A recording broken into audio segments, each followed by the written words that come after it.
Minute. Got it. Just, I want somebody to tell me if you can see the slides going down. Can you see them going down now?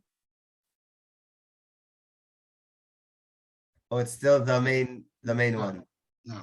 Just says at the Shemitah. Just a minute. Let's start again.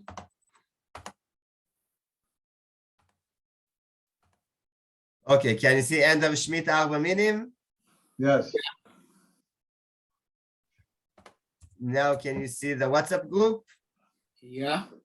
Okay, good. Okay, so we are talking today about the Arba meaning during Shemitah, meaning now, the year after Shemitah. And this is a very complicated issues. Practically, we'll talk at the end what we do for practical halacha, but this involves many, many things. It involves what farmers do with Arba meaning. It involves what the people that buy from them and sell us. And it involves how and where do we buy them, and what should we do with the Arba minim, and how to treat them, and what are the special laws. And as well, there are special laws if I have Arba minim in my garden.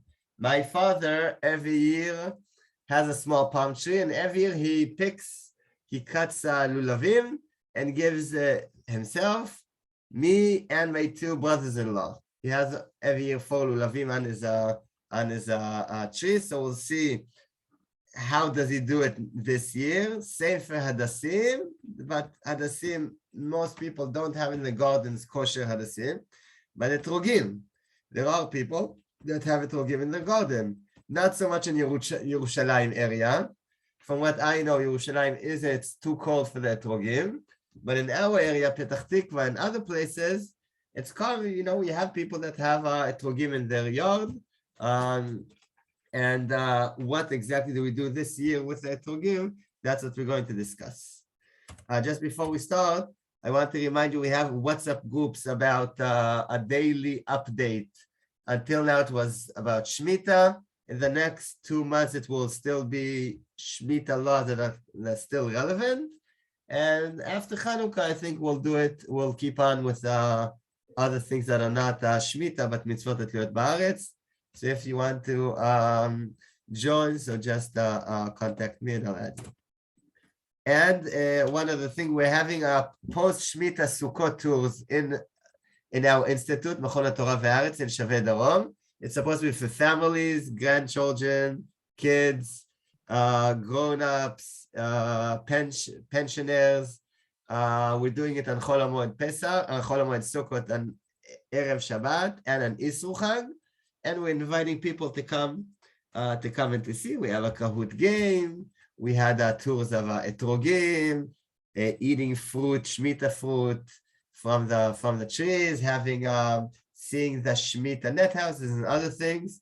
So whoever wants can see on the website, our website, Mechon Torah Ve'aretz, we have a link. Okay, listen. And one thing I wanted to share with you, maybe you heard about it. For me, I heard about it only last year, and I did it, and I was very, very happy. Netinat Lulav. Maybe you heard of this organization. This organization is selling Arba minim every year. I did it last year. I bought it because of Corona. I didn't want to start walking, and this was brought not to your house, but to places next to your house. Closed. You just came to a family that was volunteering to host the shop, I would say. You order and you take. So I did it last year, and I was very happy. Netinat Lulav says as follows. A lot of people make a lot of money for the Arba minim. And they say, let's do it the same price for people. People already used to pay 80, 100, 120 shekel for Arba minim, but a lot of the money we can give for tzedakah. So what you do, you order online, and all of the people working there are volunteers, from the website designers to the people that have a place in their house and before Sukkot to give it out. Everybody are volunteers, and you're paying, and then you get about half of the amount, you get a receipt that you paid, and half the amount, you get a receipt of a donation. And they have like 100 organizations they work with, and you can decide who you want to donate to. And the produce is good, it's similar to others. And instead of giving parnasa, to the socharim, to the people that sell it to you, and they earn from it a lot of money, which is fine as well. People should have parnasa, but here you give it, you donate it, and they work that you have to specify where you want it. What is the collection point? Each city has a few collection points by people's houses. Mine in Petach Tikva, we have like 10 places around Petach Tikva. It comes there on Friday, Erev Shabbat, before Sukkot. You go pick it there. It's closed. You can't pick. You can't start looking over it. That's a disadvantage. But the advantage, you get it. It's good quality. And you get a mitzvah of donating a big amount, a big percentage of what you're regularly paying for the lulav and etrog for 4 minim. So that's netilat lulav. Maybe you heard about it, but for me it was something new I wanted to share with you. Okay. And so what we're going to talk is mainly from our Shemitah book, chapter 15, about the 4 minim. What can you do, what you cannot do. And we have 3 main issues. 1, kedusha. Do the 4 minim that we have now have kedusha? If we have kedusha, we have to treat them in a different way. That's the first thing. Second thing, working the land and growing them. Not for us so much, but interesting to know. The farmers, what did they do? Did they have to, was it more difficult for them or easier for them to grow 4 minim this year? Will the quality of the 4 minim be higher or lower or the same as a regular year because of the Shemitah year? We're keeping Shemitah. Does it affect the quality and quantity of the produce of the 4 minim? That's the second issue. And the third issue, how can we buy them? So let's start with Kedusha Shvinim, the 4 species. Does a lulav have Kedusha? So the pshat is, why should lulav have Kedusha? We don't eat it. We have, if you the dates and the tree of the palm tree, they have Kedusha. They're edible, but the lulav is not edible. What's even the question? So the Gemara says as follows. The Gemara in Sukkah, והייתה שבת הארץ לכם לאוכלה, לכם דומיה דלאוכלה. מי שהנאתו וביאורו שווה. יצאו עצים שהנאתם אחר ביאורם.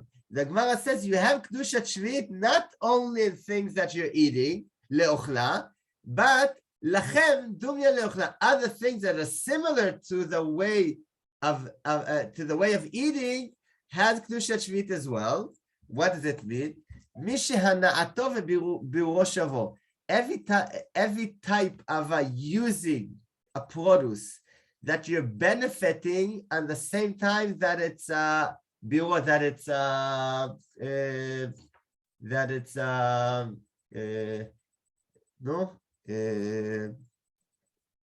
meaning when you eat it and then it goes away.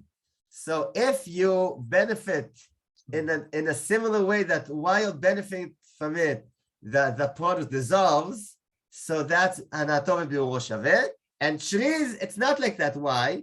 Trees, hanatan echaviram. You burn the tree, the logs now, and then you use the fire afterwards to, I don't know, cook or to warm yourself. So it's not together. That's what the Gemara says. What's the connection to the lulav? Rashi says, lulav ikar hanato lechabed et habayit. והוא שעת ביאורו וקלקולו, ודם מן הנאת אכילה. Rashi says, lulav, what do you use a lulav for? As a broom, to clean the house, to sweep the house. And you're using it at the same time of the biur, because when you're using it, probably it gets crumpled, and you can, it's not, you can't use it too many times. And it's very similar to eating. That's what Rashi says. So according to Rashi, lulav has kedushat shvit because you are using it in a similar way of eating, that while you eat it, it dissolves, it stopped becoming a lulav, you can't use it anymore afterwards. That's what Rashi says. Strange, but that's what he says. The Rambam, in the Pirush HaMishnah, it says, no, halulav mutar lemocho lefi shehu ke'etzim ve'en kedushat shvit chal aleh. No, the lulav is like trees, and there's no kedushat shvit on the lulav.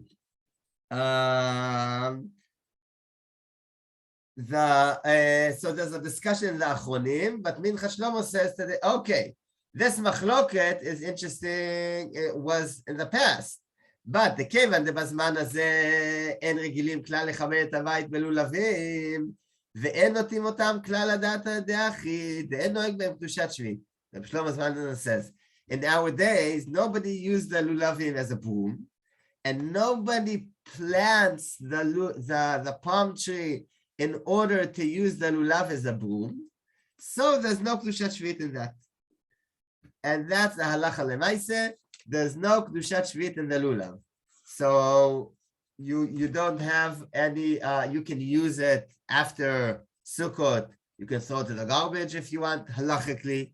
Maybe it's a mitzvah, it's a nice minhag to leave it for Pesach, to do the burning the chametz with it. It's a tashmish mitzvah, but it doesn't have kedushat shvit like we will see, like the etrog. So that's about the lulav. The hadas is a bit more complicated. Why? The Yerushalmi asks, "Besamim ma'u sheyehe alein kedushat shvit." Do you have kedushat shvit for besamim, for plants that are grown for smelling? The Yerushalmi doesn't answer, so it's a safek. The Derech Emunah, Rav Kanievsky Zatzal says, ולפי זה, בהדסים יש קדושת שביעית, וכן ראיתי למרן ז"ל, מרן is רב, I think רב אלישיב, שהחמיר בזה שלא לקחת הדסים ממשומר, וגם משום איסור סחורה. אך שמעתי שצידד להקל בזה, ואולי משום שבזמננו אין רובן עומדים לריח אלא למצווה ולנוי וצריך עיון. According, okay, so Rav Kanievsky says as follows. Because there's a machloket in the Yerushalmi, it's a safek, so we go lechumra. So according to that, hadasim should have kedushat shvi'it. If hadasim have kedushat shvi'it, you shouldn't buy from meshumar. What's meshumar? If somebody grew the hadasim and didn't mafkir it, but shamur protected it, didn't allow other people to go in and take, so that's shamur. Shamur, according to some poskim, you're not allowed to eat or use. So Rav Elioshi was machmir not to take hadasim from meshumar, v'gam mishur schora, if it's kedushat shvi'it, you're not allowed to buy it in a regular way. Ach shamati, but I heard shetzided leakel. Why? Maybe because in our days, en ruban omdim lereach ela lamitzvah o lenoi v'tzarich chiyuv. Meaning, even the besamim depends why people grow them. Do people grow the plant in order to sell it, that it will be for smelling? That's the main purpose. Or people sell it either lemitzvah hadas, to use it as arba minim, or lenoi, to enjoy its appearance. And today, hadasim and most plants, most besamim are not only for smelling or mainly for smelling, are for noi, and hadasim kal vachomer, people grow them almost only for the mitzvah. So that's why the Derech Emunah was debating. What he was debating, the Sefer HaShemitah, Rav Yechiel Michael Tikuchinsky, says no. צמחים הניטעים למצווה כגון לולב, הדס וערבה, אין להם קדושת שביעית. Why? If you plant them for the mitzvah of arba minim, they don't have קדושה. דמצוות לאו ליהנות ניתנו. ואין הנאת המצווה חשיב עם מצורככם. It's not considered that we are benefiting from it. We have hana'ah. Why not? Because a mitzvah is not hana'ah. A mitzvah is a mitzvah. Enjoying from the mitzvah isn't considered halachically as a hana'ah, because mitzvot, lav le'not mitzvot, we have to keep. They aren't given to us to enjoy. Maybe we enjoy them, but that's not the purpose. So, מהי טעמה, גם הדס, אף שיש לו ריח ויש משתמשים בריחו, even הדס has a smell and people use it, smell it, כיוון שכל ביסתמה הרי הוא ניתן רק לשם המצווה, because most farmers plant it only for the mitzvah, הרי הוא כעץ שאין לו קדושת שביעית, so he doesn't have קדושת שביעית.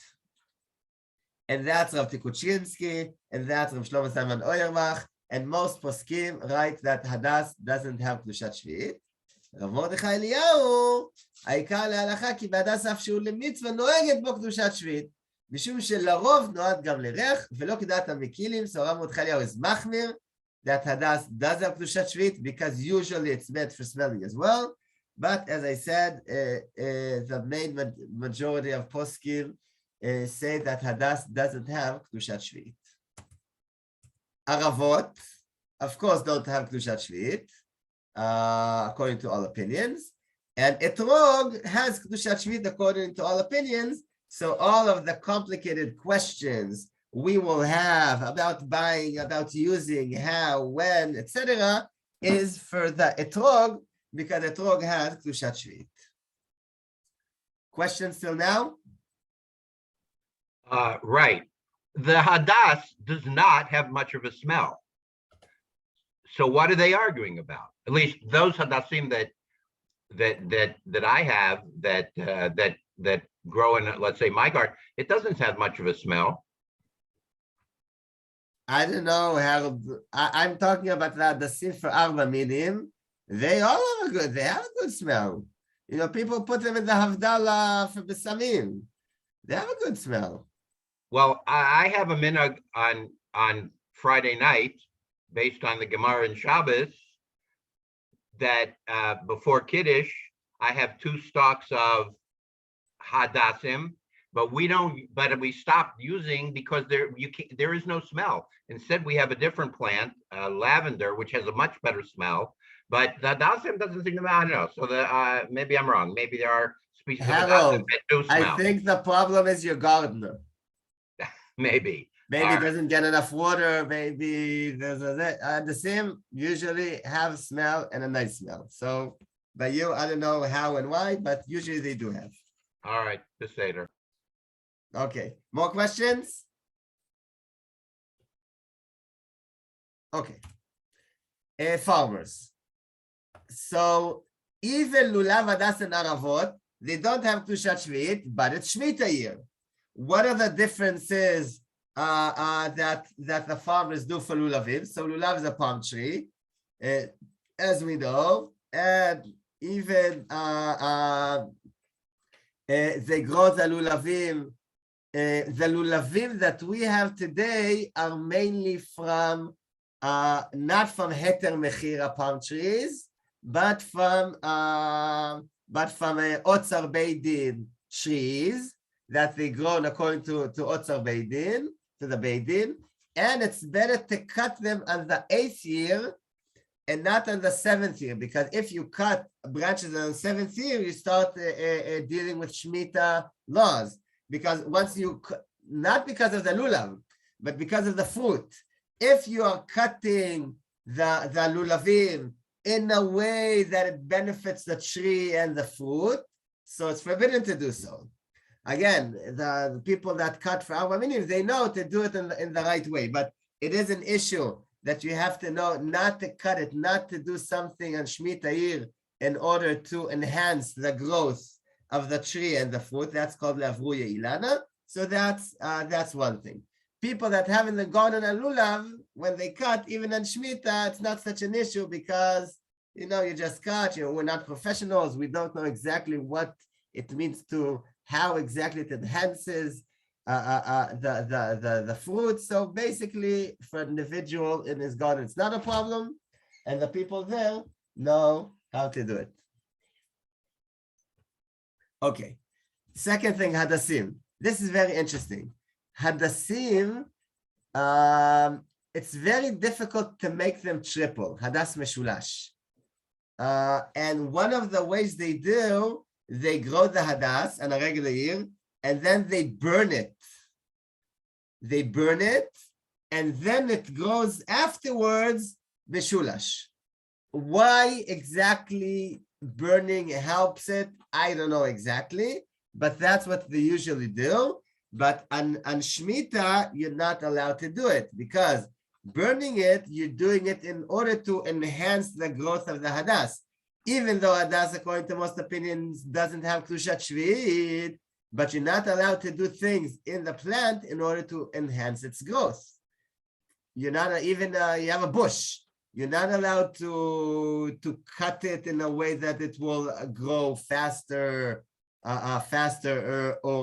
stronger in Shemitah. So for Hadasiv as well. So you're not allowed to burn it, to trim it during Shemitah. Farmers today find ways to do it, but again, it's not difficult. It's not easy. Meaning there is a chance that the Hadasim this year would look not as good as a regular year because of this. Because you're not allowed to grow it in a regular way, like every year. And okay, so that's the Hadasim. You may cut the Hadasim for Sukkot lower, so next year the Hadasim will grow better. Meaning, if you grow on the regular, if you cut it on the regular place, so next year the Hadasim won't grow as good. So the rabbi is allowed to cut it during Shemitah lower, even though you're doing it in intention that next year it will go better, but because it's not Nika, you, instead of cutting it here, you're cutting it 20 centimeters under it, so it's not Nika, that it's something, a big change, so you're allowed to do it on Shemitah, even though the farmers know it will enhance the growth of the Hadasim for next year.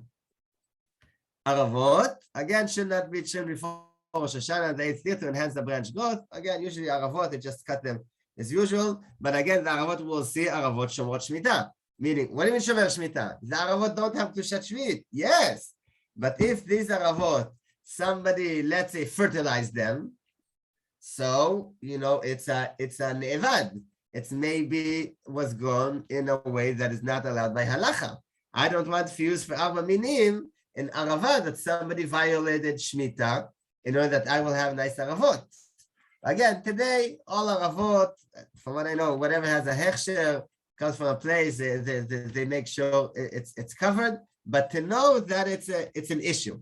It's an issue, and it may be more difficult to grow. Again, most Aravot, you just water them, so it's not a problem, but it may have a difference. So again, we hope not, but there is a slight chance that the Aravot this year won't look as nice.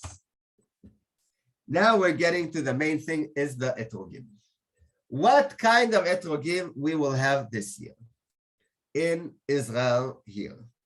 So we will have 4 kinds of Etrogim. First of all, Etrogim in the garden, if one has Etrogim in his yard. Second, Hefker Etrogim, that the farmer didn't do anything the whole year, and that's Hefker Etrogim. And you can go drive to those orchards and pick. That's the second kind. The third one is Otzar Beitin Etrogim. That's the main Etrogim that we will have in the market. Etrogim that grew according to Beitin. And the fourth one is import. I heard that this year they brought extra 200,000 Etrogim from Morocco. Much more than a regular year, because of Shemitah, that some people prefer the Moroccan Etrogim and not to have the Otzar Beitin or the Hefker Etrogim. I'll just say, when we buy vegetables or fruit, we have Yevul Nochi as well. But for Etrogim, there are no Nochi, meaning non-Jews growing Etrogim in Eretz Israel. Heter Mechira, from what I try to call a few people, there are no Heter Mechira Etrogim.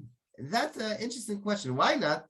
Why for fruit and vegetables, most of the produce is Heter Mechira, but for Etrogim, the farmers don't do Heter Mechira. Do you have an idea? Why farmers don't want to do Heter Mechira? They either do Hefker or Otzar Beitin. Why not? Does anyone have an idea?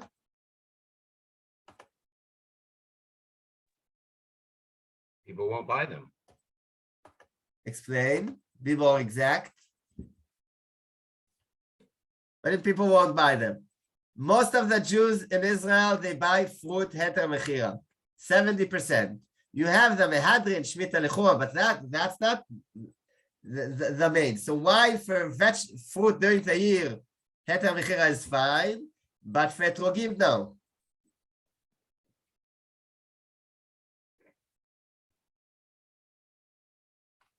Okay, I think the answer is that almost all etrogim that are sold with a mehadrin hechsher of a badatz.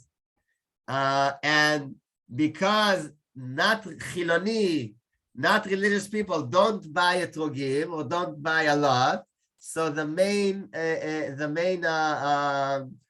customers are the Haredi and the Zioni Dati customers.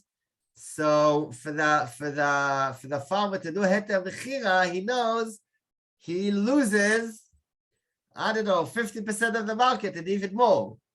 So he said, why should I do it? It's a big, I'll lose my customers. I won't do it. More than that, most farmers work every year with one of the badatzim that they come and take and sell it to them. And heter mechira, if they will do heter mechira, they won't have, there's no organizer of heter mechira that will come to them and sell it. So because of that, because of this practical issue, I would say, from what I know, there are no heter mechira etrogim, even though Jews that rely on heter mechira and eat it the whole year, so they could buy etrogim heter mechira, but practically it's not. There's no, from what I know, there's no heter mechira. And Olei Mitzrayim as well, from the Arava. Arava is not a good place to grow the etrogim. There are a few etrogim orchards in Olei Mitzrayim next to Gaza and Chevel Shalom, Naveh, but not a lot. So the main ones are garden, hefker, or tzabedin, and import. Which one is preferable? Which etrog is the best etrog? Theoretically, if I have an option, what is the best? So that's, of course, a big discussion. Some people say that a hefker etrog is the best. Hefker etrog, the farmer kept Shemitah, didn't touch his. I can hear that all the way down in the kitchen.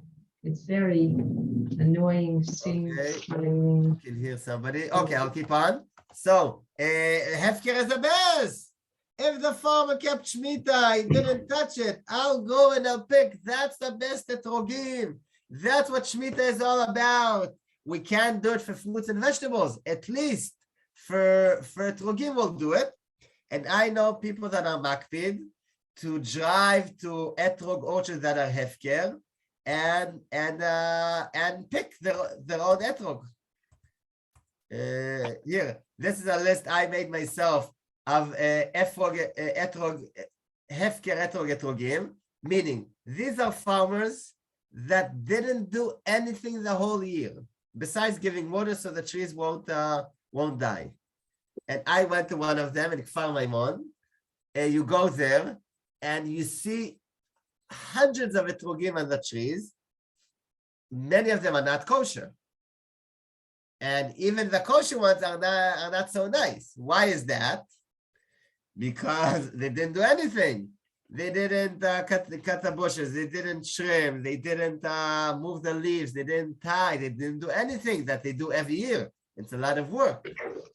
So what happens is you have a lot of etrogim, but some are not kosher and some are kosher but not nice.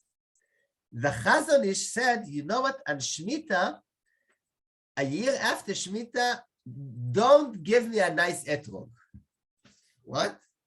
No. Don't give me a kosher one, but not a nice etrog. Why not? Because I want a hefker one.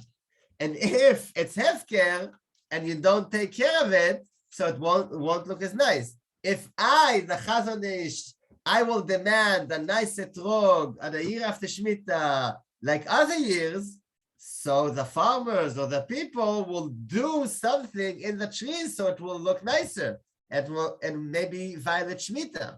So it's better for me to have not mehadrin, but kosher etrog, but that Shemitah was kept, than having a mehadrin etrog that looks nice, but maybe it's not kosher.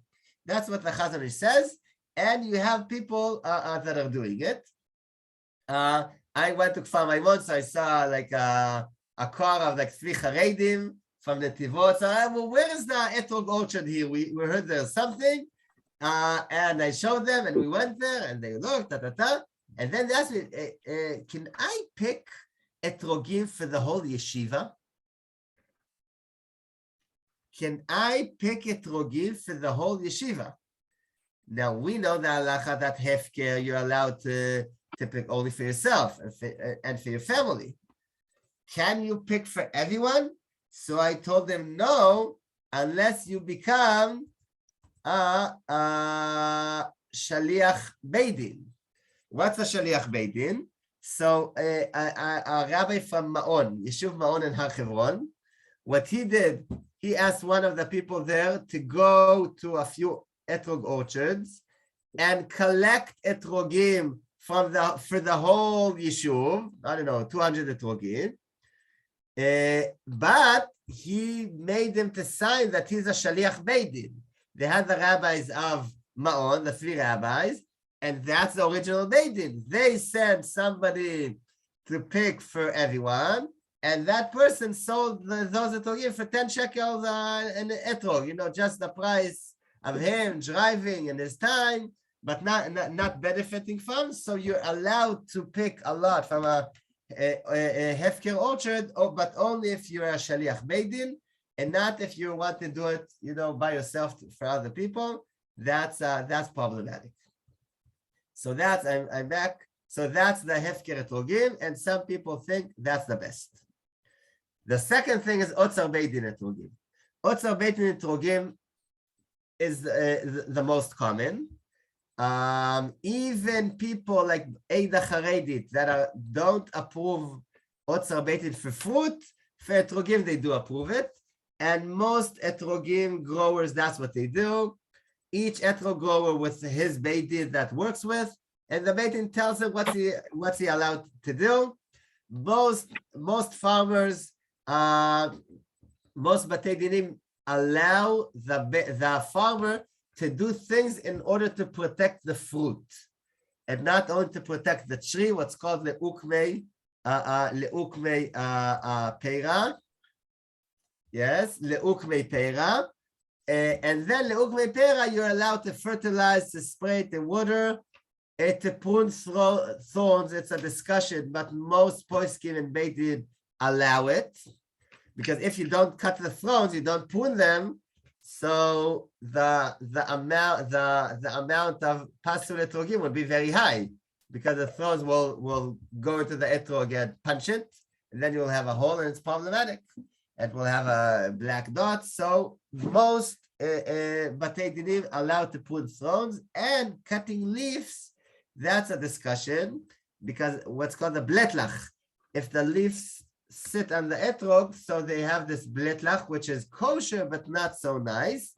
So some batei din allowed to cut them, and some say you're not allowed because the etrog would be kosher even without it.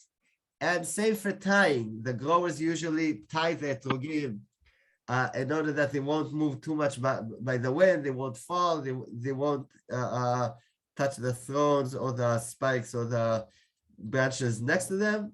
So the most batei dinim allow the farmers to do all these. So it means the quantity and quality would be pretty similar to a regular yield. Not the same. Still, there are things that are not allowed, but most of the things are allowed, and that's the otzar beidin etrogim rav gros, and then many batei dinim. That's the shtick. That's what the farmers do. Now for the import. Otzar beidin etrogim are problematic according to Rav Kook. I think we talked about it last year. There's a big discussion what's allowed for the Beit Din. The Chazon Ish says that the Beit Din is allowed. Let's go back. There's a discussion in halacha when the halacha says leukmei mutar, to preserve the plant is allowed in Shemitah, but le'avruye, to enhance its growth, it's not allowed. That's a basic law, no machloket about it. Now, the question is, when we said le'ukme, to maintain what? Rav Kook said, le'ukme ilana, the tree. You're allowed to give it water so the tree won't die, but not to do anything that involves extra or more food. Because Shemitah, it's not yours. You're just allowed. Well, what you should do is to make sure the tree won't die. Nothing else. The Chazon Ish says, no. You're allowed le'ukmei peira, meaning to maintain the amount and level of the fruit. You're not allowed to do things that will enhance the quality and quantity of the fruit, but just to have things that will maintain them, it's allowed. So that's a big machloket. Most batei din, otzar beit din, they go according to the Chazon Ish, because if you go according to the Rav Kook, so you won't have a lot of fruit. If you're allowed to water the trees only that they won't die, so the quality and quantity of the fruit that are going there will be very small and not for sure not marketable. The Chazon Ish said that you can do leukmei pera, so then you can have a proper produce. So all the batei dinim, almost all of them go according to the Chazon Ish. Now, maybe you know Kirshenboim. Kirshenboim is a known Etrogim, and he said as follows: listen, I'm Tzioni Dati. I don't go according to the Chazon Ish. I go according to Rav Kook, usually. But here on Shemitah, I go according to why do I go according to the Chazon Ish? I do Tzar Beidin. I should go according to Rav Kook and do and only water the trees. So this year, he said most of my orchards I'm mafkir. I'm only watering. 20% I'll leave as Otzar Beidin. That's what he said. What happened? So he became a tzaddik, but then we don't have a lot of etrogim today, this year, because he and others did the hefker, and the amount of etrogim, kosher etrogim, you can take out from the hefker etrogim are much lower. So there was a shortage of etrogim, and then that's one of the reasons why we had to import from Morocco, because we don't have enough, because many farmers became tzaddikim. Yes, they kept Shemitah so much, and they decided to do mamash hefker and not only otzar beidin. Okay. Questions till now? Okay. What happens if you have etrog kadosh b'klushat shvi'it? So first of all, if you have in your garden etrog kadosh b'klushat shvi'it, and you're going to pick it now, meaning after Rosh Hashanah, so you have to separate Rumot and Masrot. Why? Because the etrog is different than other fruit. Etrog is considered a fruit and considered halachically a vegetable for some things. The Mishnah talks about it, the Gemara. So if you pick it on the 7th year, and it started going on the 7th year, like most of the etrogim that we get, so it's only Shemitah, it's hefker, no need for separating Tumot and Masrot. However, if you pick it on the 8th year, so you have to separate Tumot and Masrot, and that's a problem. Because if you pick one etrog, you have to cut 1% and put aside because it's truma, and then the etrog is pasul. So what's the solution? The solution is to pick 2 etrogim. If you're picking from your garden, so you have to, or you get etrogim from someone that you know he picked them on the 8th year and didn't keep and didn't mafresh Tumot and Masrot. So, or if you have heter mechira etrogim, so you have to separate Tumot and Masrot. How do you do it? You take 2, one of them you cut, and then the nice one, the pasul one, and the nice one, that's the one that you use for arba minim. So that's about separating Tumot and Masrot, again, only if you pick it on the 8th year. Now, by this, the rabbis talk about. I'll do it quick. If it's otzar beidin etrog or kadosh etrogim, you are allowed to pay for it only to cover the Beit Din expenses.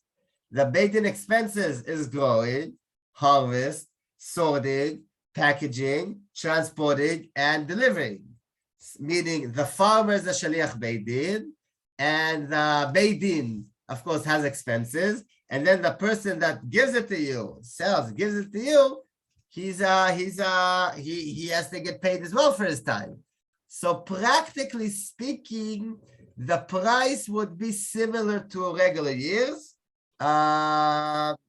Usually, even though it's supposed to be lower, practically the price is the same as other years.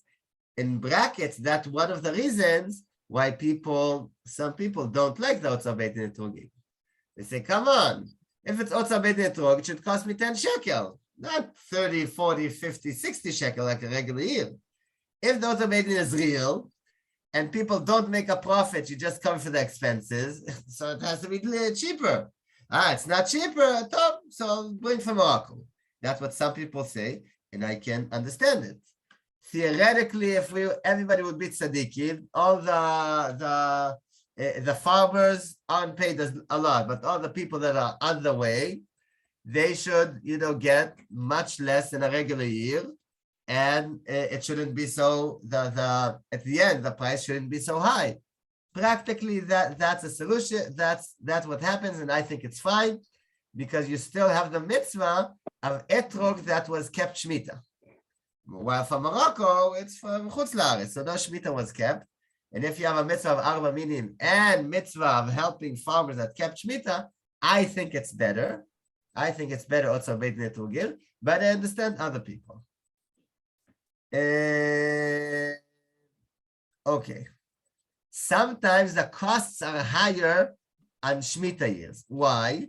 Because the cost for the farmer is more. It's more difficult for him to grow because of all the exact laws of the Beit Din, meaning he's doing less, but he has to work more because he can't trim when he wants, only when the Beit Din tells him. He can fertilize, but not as much as the Beit Din tells, not as much as he wanted. The Etrogim that we come usually are packaged each one, and not in a regular, that's many of them are open, so it's more expensive. So there are more expenses. That's why the costs are higher, and then the price for us is not lower. Okay, only Shaliach of Beit Din can sell, and not every person that wants. Picking from a Hefker orchard, we talked. Picking from Otzar Beit Din, do you need to pay? This is a very interesting question I was asked. I want to go to Kirchenbaum Etrogim or to, I don't know, Etrogim. I know there's a field. I see big sign, Otzar Beit Din Rav Gross. Okay, can I go and pick without paying? It's Hefker, right? What's Otzar Beit Din? The orchard is Hefker. Everybody can come and take. Can I go and take? This is the machloket. Most Batei Dinim say no. You're not allowed to pick yourself. What? But it's Hefker. What's the point if it's Hefker if I can't pick? No. You can go and pick, yes. But you have to pay for the expenses of Beit Din till the time that you picked. Meaning, the Beit Din had some sort of expenses, right? They had to pay the farmer. You're right. You don't have the expenses of packaging and checking and delivering, etc. Okay, but you have to pay some expenses. So if it's a regular Otzar Beit Din Etrog, you will pay 50 shekel. So here, pay 25 shekel. I don't know, because that's the expenses of Beit Din. Other rabbis say, no, Hefker is Hefker is Hefker. If I go and take, I don't have to pay anything. And I know of a farmer that did Otzar Beit Din, and he had buses of yeshiva guys coming, and he told them, listen, you're not allowed to pick without paying. And they told him, no, our rabbis told us we can pick from Otzar Beit Din Etrogim without paying.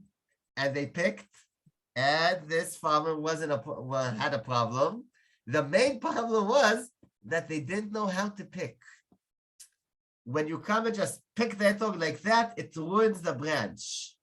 and it makes a damage for next year. So you have to go with the pruning shears, the clipper, and cut it on the stalk, on the branch. Then it doesn't harm it. But people that don't know come, and not only that they don't pay, they even harm with the Etrogim, which is something which is mamash not appropriate. But what can I say? The last thing about Otzar Beit Din Etrogim is closed boxes. Why does the Beit Din say that his Etrogim are given out, sold only in closed boxes, not in open?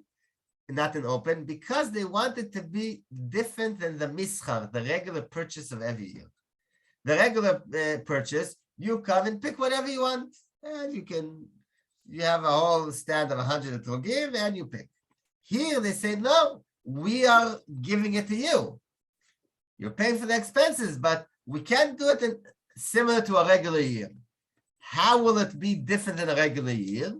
That you will buy in a closed box and you can't open it and say, no, I want this one, I want the other one. Now, of course, it means that the Beit Din has more expenses because they have to go over the Etrogim and label them into 3 levels, as I'll explain in a minute, but it has more expenses than a regular year. But according to most Batei Dinim, you're not allowed to open the Etrogim and choose. I have to say, some people are very upset at this. What do you mean? I want to pick my etrog. I'm buying something I don't know what's inside. So according to most Batei Dinim, yes, Otzar Beit Din Etrogim are sold only in closed boxes. It's best not to buy at all an etrog, but to do it through havla. Havla is what the Mishnah read in the Gemara says. I don't buy an etrog. I buy a set. I buy a set that includes everything, and let's say I pay for the lulav and for the hadas and aravot, and I get the etrog for free as a gift, which we all understand is a trick, but it's allowed. That's what's called havla. So etrogei Otzar Beit Din, according to most opinions, you shouldn't buy as an individual only the etrog. You can buy as part of everything. Most Pasim say it's preferable, but the Chazon Ish and what we say, if you have only etrog, you can buy only etrog as well. You don't have to do avla. Why? Because again, you're paying back the expenses, and that's allowed to pay back the expenses. You don't need to do avla. Just like on a Shemitah, Otzar Beit Din Shemitah that you buy, you can pay for it. You don't have to buy in avla. Maybe it's better, but you don't have to. Now, how can you have A, B, C etrogim of Otzar Beit Din? Kosher, mehudar, and extra. If you pay the expenses of Beit Din, so you should pay the same amount for every etrog, because you're not paying for the etrog, you're paying for the expenses of Beit Din. So the expenses are the same for a regular etrog and a mehudar etrog. So how can we see the Beit Din having 3 levels of etrogim with different prices? The expenses of the Beit Din are not different by the amount, by the kashrut, the hidur of the etrog. This is a very good question. In the past, they did have the same price, but they saw it just doesn't work. If it's the same price for all etrogim, it just doesn't work. And they said, okay, we have more expenses than the mehudar one because we have a few people working on it, checking it, etc. So we do have different expenses. That's one thing. And the second thing, we understand that if we'll do one price for everything, just won't work.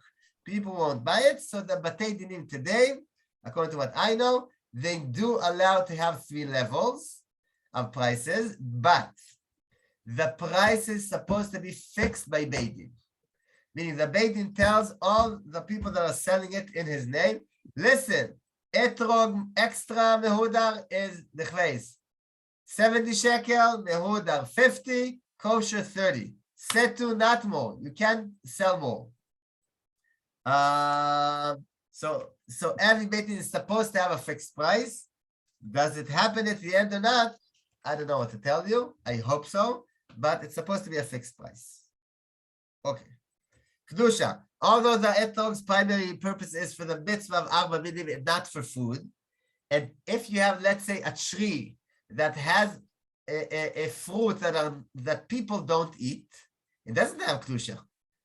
If you don't grow this tree to eat, but you just, I don't know, enjoy the appearance of the fruit, and nobody in the world eats it, even though it's edible, so it doesn't have kedusha. So maybe the etrog doesn't have kedusha because people don't eat it. The answer is no. The etrog has kedusha, even because it's edible. People can eat it. Most people don't eat it, but it's grown as well in the world for eating. So it's important to safeguard its kedusha. What does it mean? You can't allow your kids to play with it basketball. If on a regular you take the etrog and you like playing with it, throwing it from side to side, not during Sukkot, of course, but afterwards, at Shemitah you're not allowed because it's kadosh. What do you do with it? It's kadosh. What do you do with it after Shemitah? So the Netziv said, after Shemitah, the Netziv, when he got Etrogim from Eretz Israel, he ate them. Why did he eat them? Because he said, I don't want to make it hefsed, that it will spoil, and because of biur that we'll discuss in a minute. So let's eat it. And it's best on Shemitah, after Shemitah, yes, to somehow eat the etrog, to prepare jam, etc. Again, if it's relevant. Most people don't do it, and they have other options.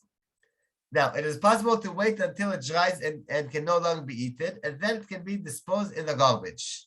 Or you can just double wrap the etrog and put it in the garbage right away, meaning after Shemitah, just like you do a regular year, but just to double wrap it, and then it's not hefsed. Or to leave it to dry up, and once it's not edible, it can take time, yes? But then it's not kadosh. Some people use etrog for besamim, and they put cloves, tziporen in it, and they use it for besamim. And Shemitah etrog, you cannot do it. Why not? Because when the etrog is still fresh, it's kadosh, and doing that with the cloves is considered hefsed, and you're not allowed to do it. You're allowed to do it only after a few weeks that the etrog is no longer edible. But after a few weeks, the etrog hardens, and it's very difficult to stick the cloves in. So, you're not supposed to do the etrog with the cloves for besamim. If you want just to leave the etrog by itself for besamim, that you can do, but not to pinch it with the cloves. Biur. The Gemara says that biur applies to etrogim, even though they grow the whole year on the tree. There's a machloket if it's Tu B'Shvat or Iyar. So if you save your etrogim and you make from it jam, so you need to do biur of this jam. You're not allowed to leave by your house more than 3 meals, and 3 meals for jam is a bit. So if you have a jam, you need to do biur. How do you do biur? You take the jar outside, you come to 3 people, you tell them, listen, this is the hefker, and afterwards you can bring it inside. I heard Rav Mordechai Tendler, Rav Moshe Feinstein's grandson. He came to us for a visit to Mechon Torah Ve'aretz, and we asked him, what did Rav Moshe Feinstein do? He said, Rav Moshe, after Sukkot, came to the Beit Midrash with his etrog, and I'm in the Beit Midrash, on the bima. He said, everybody here my etrog, it's hefker, whoever wants can come and take it. And he left it there for half an hour, and after half an hour nobody took the etrog, so he took it. So that's another way how to do the biur with the etrog itself.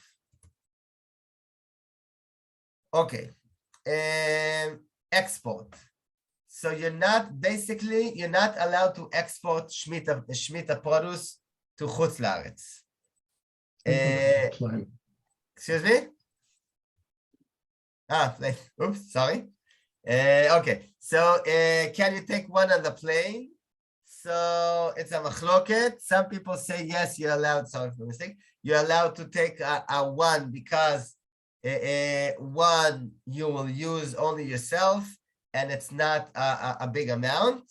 And as I said the Natsir before, when he got Etrogim that were exported from Israel, he used them for Arba Minim, but afterwards he ate them, as I said before. Do you allow today to export Otzar Beit Din Etrogim?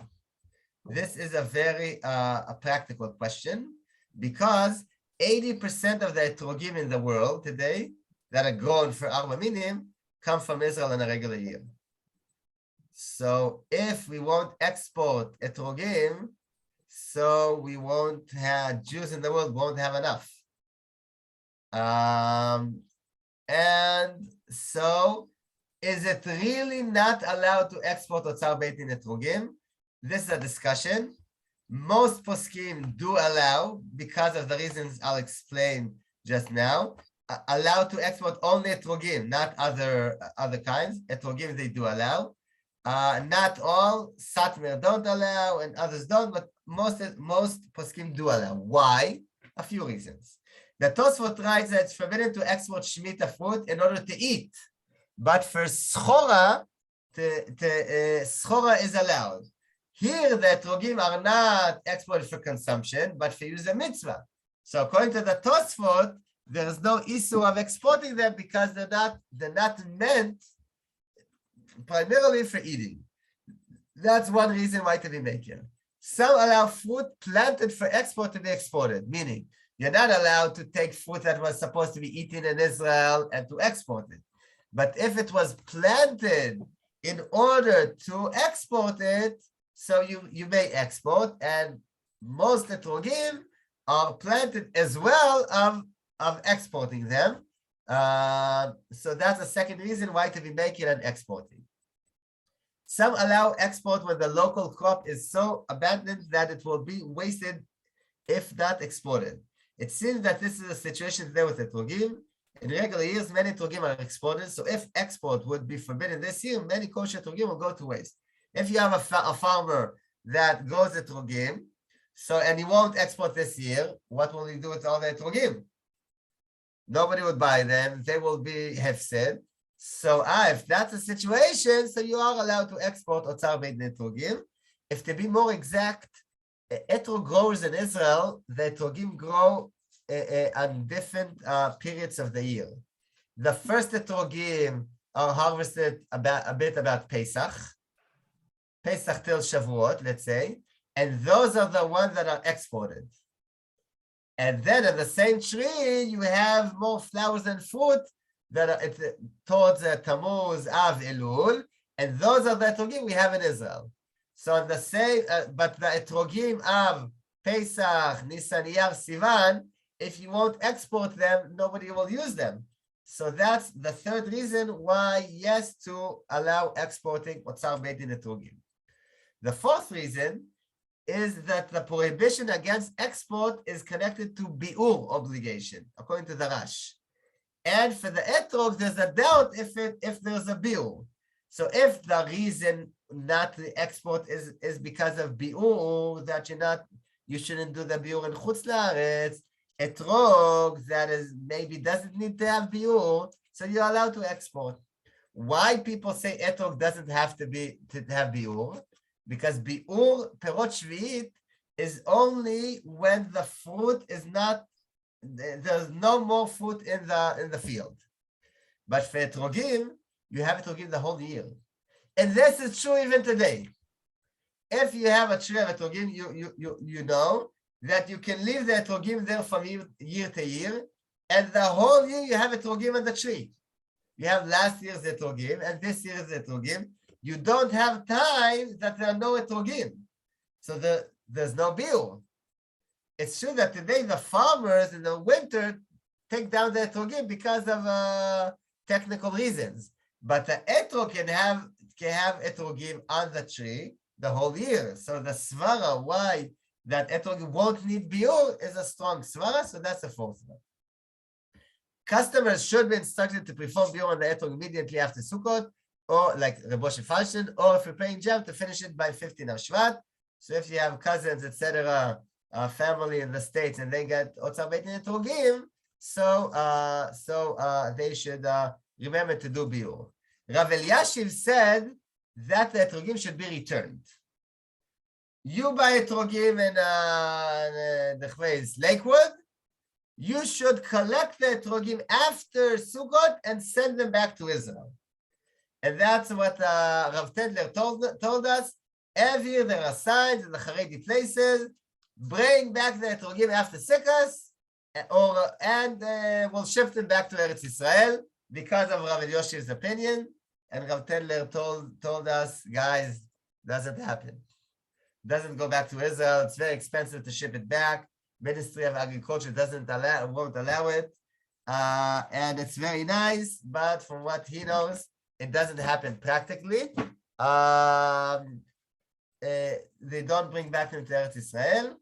And that's what they just leave them there and they do biur. This is Moshe Feinstein on the left, and the right, him coming to us, the Institute. And I took him to an etrog orchard with his 2 grandsons. Okay, we have a few more minutes. Okay, so I want to finish with Moshe Feinstein. Moshe Feinstein in the you know what? Let's see here.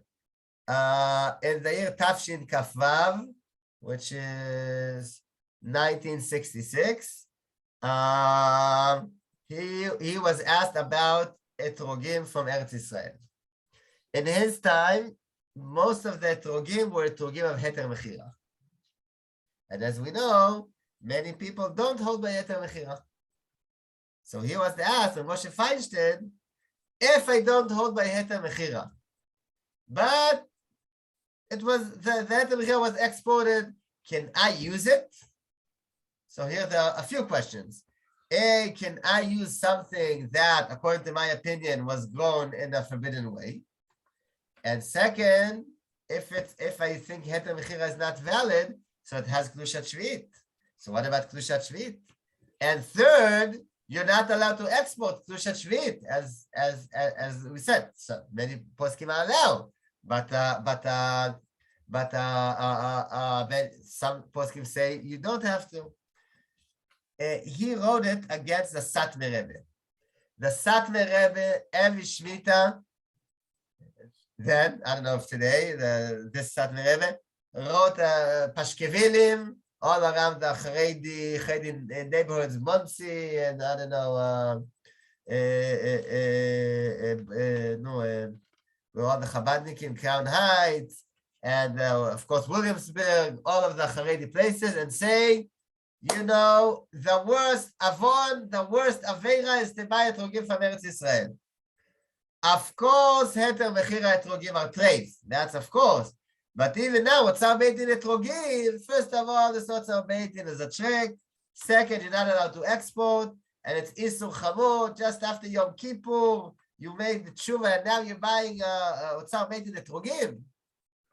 And it's Shamur, you're not allowed to present, and it's Nevad, Bekitzur, you're not allowed, it's the worst thing to do. And Moshe Feinstein was asked, and he said, you know what, I don't think so.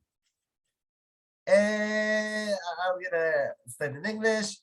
I already wrote in Igot Moshe Chelek Aleph, and every Shemitah in my name, and the same this year, Tafshin Kohan 1966, you can tell in my name that etrogim from Eretz Israel that did heter mechira, even if you think that heter mechira is not valid, and even if you think heter Shemitah is deoraita in nowadays, like the Netziv thought, even according to most opinions, Shemitah today is derabanan, not deoraita.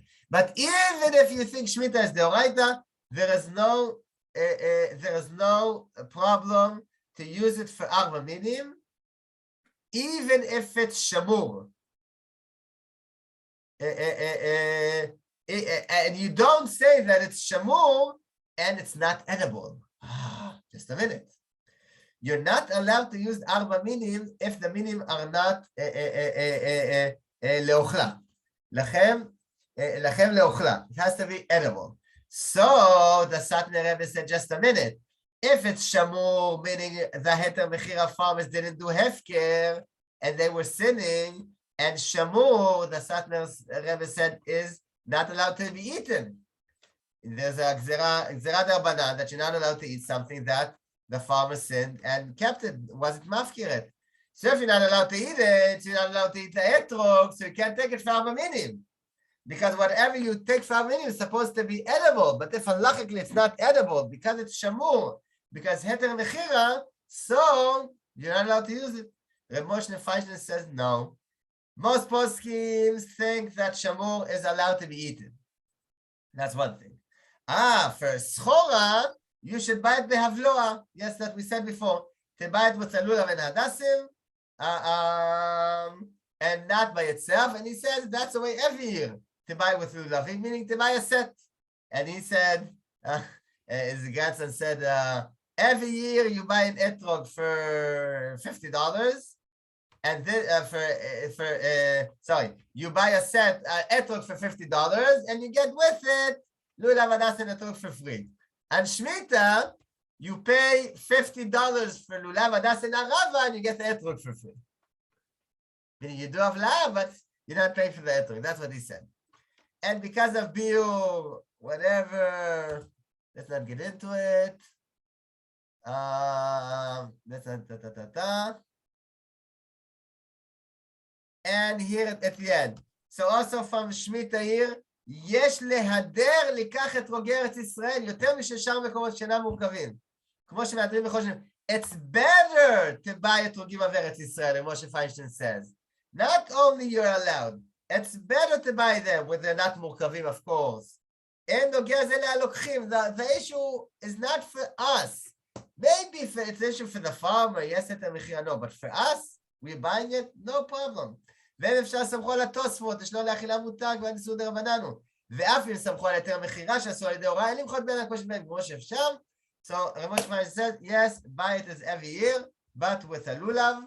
And here, for this reason, even during the Shemitah, it is optimal to purchase the Etrogim from the land of Israel, known for their ungrafted status, rather than from other places as the other years. I can add, if you have two options. One, to help support the Jewish farmer that is keeping Shemitah and the Beit Din. And the alternative is to help to support the Moroccan farmer and the people there in Morocco. It's very nice to get parnasa, but you give them parnasa. And the second thing is you have the Kedusha of Eretz Israel. We know that Arba Minim have a connection to Eretz Israel. There's no mitzvah to have Aravot from Eretz Israel.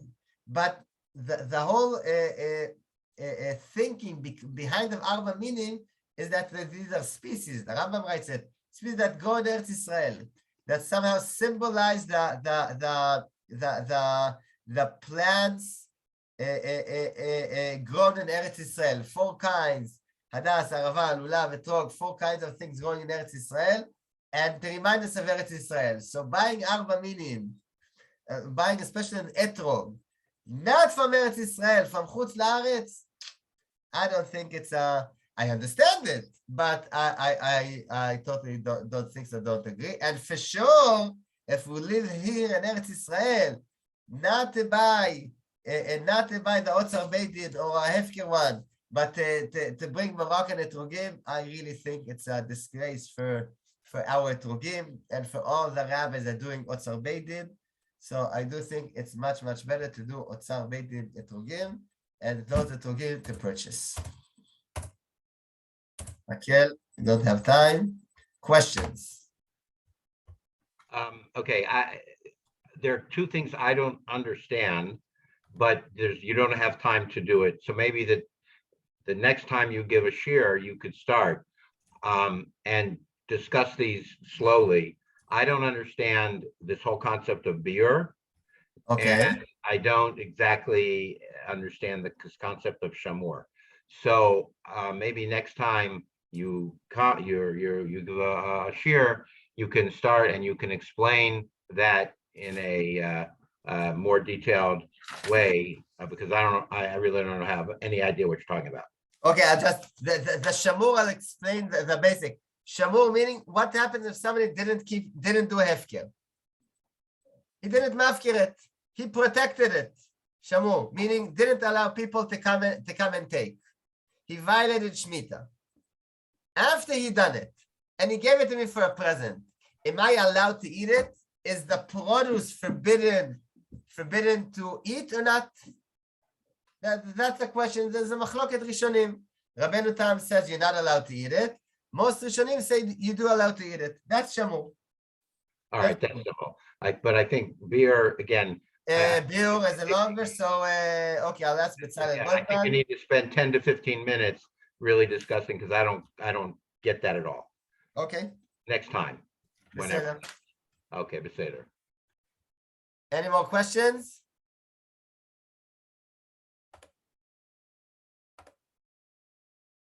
Okay, toda rabah. Thank you very much.